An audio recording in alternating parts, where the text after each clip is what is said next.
In a previous episode, I talked about the cash envelope system and how you change your payment methods. Well, as a quick refresher, the cash envelope system is just that. It's a physical set of tabbed envelopes you keep your cash inside to pay for things. No more debit, credit cards, or checks. It's all cash-based, and that's on purpose because it teaches you self-discipline. Once you've run out of dollars in your envelopes, you can't spend anymore. Plain and simple. In this episode, I want to talk about the advantages of digitizing that system and even how you can earn a passive income in the process. Let me state my disclaimer or warning right here. If you are not able to have self-control in your spending habits and stick to a zero balance budget, this is not the recommended course of action for you to take. Just stop right now. Turn off the episode because it's not going to help your life in the least. But don't give up. Keep working on your self-control because you can do it. For those of you still tuned in and curious about kicking it up a notch, like Emeril Lagasse likes to say, here we go. Let's ditch the wad of cash you've been carrying around with you all this time and streamline those envelopes by digitizing them. The way it works is this. Instead of keeping your money in actual physical envelopes, you can keep it safe in the bank and go back to using a debit card for your purchases, but still track your budgeted categories in separate imaginary electronic envelopes. I say imaginary because it's not like you're going to keep a different bank account for every category you have. I suppose you could do that, but that would be a huge headache to manage. Assuming you keep your budgeted money in a single bank account, visualize that it's separated into several different funds within that account.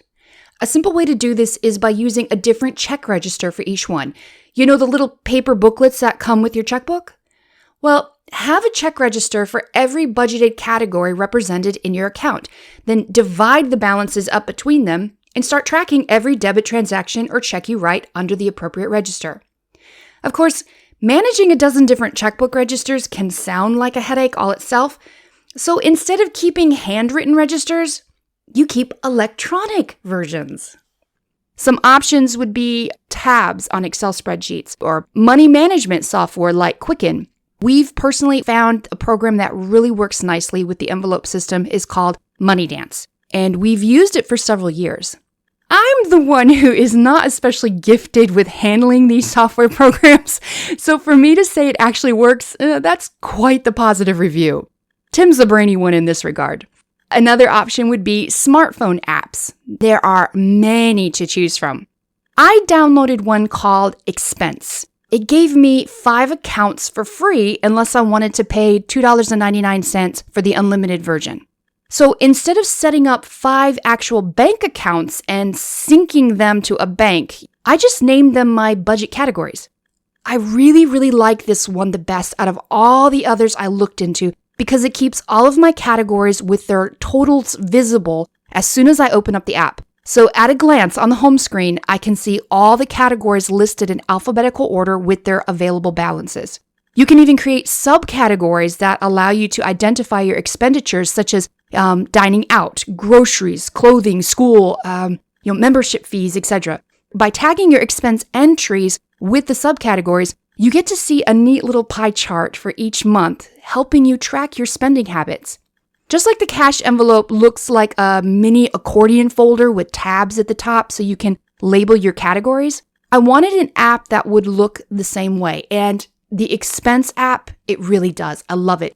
So in our household, each pay period, Tim will transfer the predetermined budgeted amounts into my checking account, my actual physical checking account.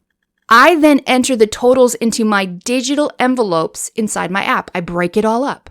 Every time I shop, I use a credit or debit card to purchase our family's needed items and then enter the transaction into my app, deducting it from the certain envelope. If I purchase groceries that week at Kroger, I would enter the amount in the grocery category with the title Kroger. It was $76.11 on, such and such date. And I tag it as groceries. Sometimes if I'm going through, it could be, I was at Kroger, but I wasn't buying groceries. I have to split it. It's not just food. It was household items. So then again, that's why that subcategory is really nice because you can actually split it up. And I could say that $50 out of that $76 was for food, but the $26.11, oh, that was household items. And I can divide up and tag it as such. So at the end of the month, when I'm looking at my reports, that little pie chart comes in handy because it helps me see how much did I actually spend for food? How much was actually spent for household? If you have just one category for utilities, you can divide up in that utility category and have different amounts for, energy, electric, and you tag it for electric. If it was natural gas, you tag that. Water, you can tag those and then track in the pie chart how much was spent that month or that year or that quarter for each of those subcategories. And that's why it can come in handy depending on how you use it.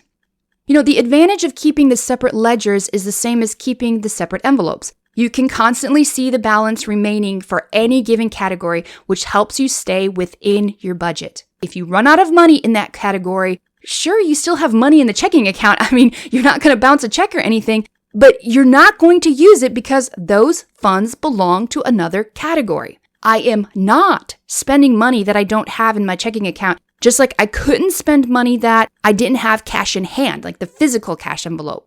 I highly recommend this. It makes a world of difference in our budget. But let's kick it up a notch again. Here we go. The other budgeting tip is taking the digital cash envelope system and turning it into an actual passive income, meaning an income that you are not physically doing anything to earn. You're not working for it. Before I tell you how this part works, again, I want to reiterate that it only works for those with self-discipline. Remember the point of the cash envelope system to begin with. It's to help train you to stay within a budget. If you can't do that, just turn the episode off right here, right now, and stick with what I've already told you. But if you do think you have learned the needed self-discipline, you might want to give this a try. Basically, it's applying the digital cash envelope system, but instead of using checks and a debit card to make your transactions, you use a reputable cash-back credit card. Some of you have already heard about this method and know what I'm about to say. Those of you who listen to Dave Ramsey already know he, of course, discourages this strategy. Why? Because the reasons I've already given you. Self-discipline is key. Because Dave Ramsey's program is geared heavily for people who lack self-discipline, he's not wrong for discouraging this. However, Tim and I don't think everyone has to rule this out. It's worked very well for us, and I've seen it work very well back when I was an office manager at an advertising firm. You see, all the expenses for the company were paid for using an American Express card that earned high point value.